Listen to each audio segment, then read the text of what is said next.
L'homme domestiqué? Comment ça? Nous sommes une espèce libre, non? Eh bien non. Selon James Scott, l'homme s'est auto-domestiqué.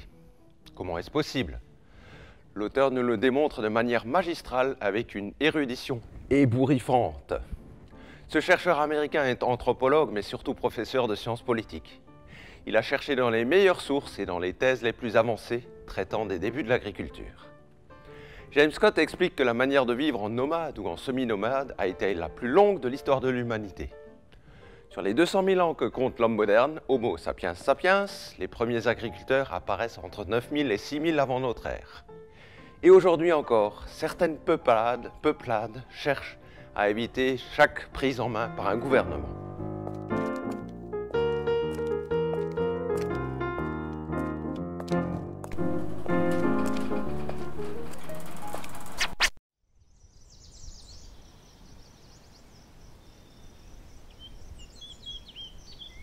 Saviez-vous que les premiers écrits de l'humanité sont en fait des tablettes d'argile de comptabilité? Combien de blé, combien de chèvres, combien de moutons? Car les premiers États sont ceux qui inventent les impôts, le service militaire et le travail forcé. Dans la vie, pour avoir ce qu'on veut, faut travailler. N'oubliez jamais ça, hein?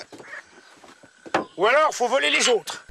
Ces États sont basés sur quelques plantes seulement, essentiellement des céréales, du blé, de l'orge, du riz en Chine, du maïs en Amérique centrale, ou du mil, le sorgho en Afrique. Pourquoi les céréales? Elles sont faciles à stocker. Le percepteur d'impôts peut savoir à l'avance combien il va percevoir, et elles arrivent à maturité quasiment en même temps.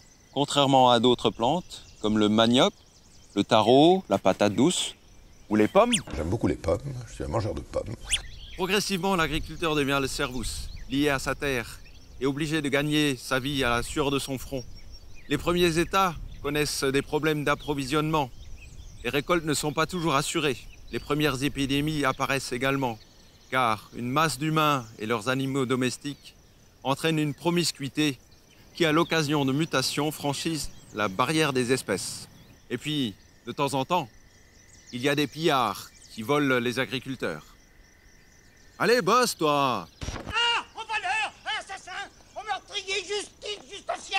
Car il faut bien entretenir une nouvelle classe d'habitants, des dirigeants, des rois, des scribes, des prêtres. Et pour cela, on va prélever des esclaves auprès des populations alentours, on va obliger certains agriculteurs à devenir soldats. Engagez-vous, qu'il disait. Engagez-vous.